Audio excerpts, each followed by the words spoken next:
ഒരു പെരുന്നാളിൻ്റെ പുലരിയിൽ മുത്തുപ്രവാചകൻ പള്ളിയിലേക്ക് പോകാൻ ഒരുങ്ങുകയാണ്.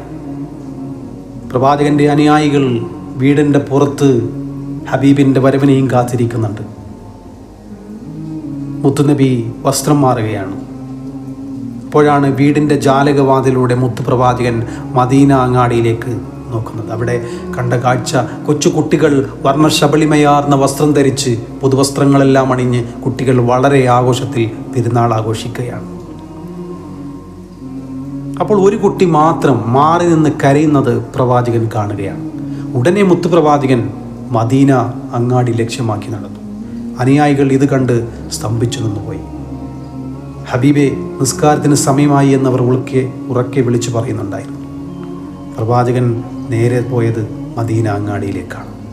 മദീന അങ്ങാടിയിൽ ഒറ്റക്കിരുന്ന് കരയുന്ന കുട്ടിയുടെ അടുക്കലേക്ക് മുത്തുപ്രവാചകൻ ചെന്ന് ചോദിച്ചു, മോനെ, നീ എന്തിനാണ് കരയുന്നത്? ഇന്ന് പെരുന്നാളായിട്ട് നീ എന്തിനാണ് കരയുന്നത്? നീ എന്തുകൊണ്ടാണ് പുതുവസ്ത്രം ധരിക്കാത്തത്? നീ എന്തുകൊണ്ടാണ് അവരോടൊപ്പം കളിക്കാത്തത് എന്ന് ചോദിച്ചപ്പോൾ ആ കുട്ടി പറയുകയാണ്, ഞാൻ അനാഥനാണ്, എനിക്ക് വാപ്പയില്ല. എൻ്റെ വാപ്പ ഉണ്ടായിരുന്നെങ്കിൽ എനിക്ക് പുതിയ വസ്ത്രങ്ങൾ വാങ്ങിത്തരുമായിരുന്നു, മധുര പലഹാരങ്ങൾ വാങ്ങിത്തരുമായിരുന്നു, ഞാൻ വാപ്പയോടൊപ്പം പെരുന്നാൾ ആഘോഷിക്കുമായിരുന്നു എന്ന് പറഞ്ഞപ്പോൾ പ്രവാചകൻ്റെ കണ്ണുകൾ അറിയാതെ നിറഞ്ഞുപോയി. കുട്ടി ഏങ്ങി കരയാൻ തുടങ്ങി. ഉടനെ മുത്തുപ്രവാചകൻ ആ കുട്ടിയുടെ കൈയും പിടിച്ച് തൻ്റെ വീട് ലക്ഷ്യമാക്കി നടന്നു. വീട്ടിലേക്ക് വന്ന മുത്തുപ്രവാചകൻ ആ കുട്ടിയുടെ മുന്നിൽ മുട്ടുകുത്തിയിരുന്ന് ആ കുട്ടിയുടെ കണ്ണുകൾ തുടയ്ക്കാൻ തുടങ്ങി. ഏങ്ങി കരയുന്ന കുട്ടിയെ ആശ്വസിപ്പിക്കാൻ തുടങ്ങി. കുട്ടിയെ മാറോടണച്ചുകൊണ്ട് മുത്തുപ്രവാചകൻ പറഞ്ഞു, മോനെ, നീ കരയരുത്. നിനക്ക് വാപ്പയില്ലെന്ന് ആരാ പറഞ്ഞത്? നിനക്ക് വാപ്പയുണ്ട്.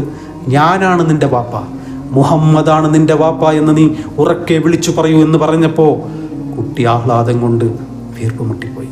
കുട്ടി ഉടനെ വിളിച്ചു പറഞ്ഞു, എൻ്റെ വാപ്പ മരിച്ചിട്ടില്ല, എൻ്റെ വാപ്പ മരിച്ചിട്ടില്ല, എൻ്റെ വാപ്പ മുഹമ്മദാണ്, എൻ്റെ വാപ്പ മുഹമ്മദാണ് എന്ന് ഉറക്കെ വിളിച്ചു പറഞ്ഞുകൊണ്ട് വാതിൽ തുറന്ന് മദീന അങ്ങാടിയിലേക്ക് കുട്ടി ഓടി.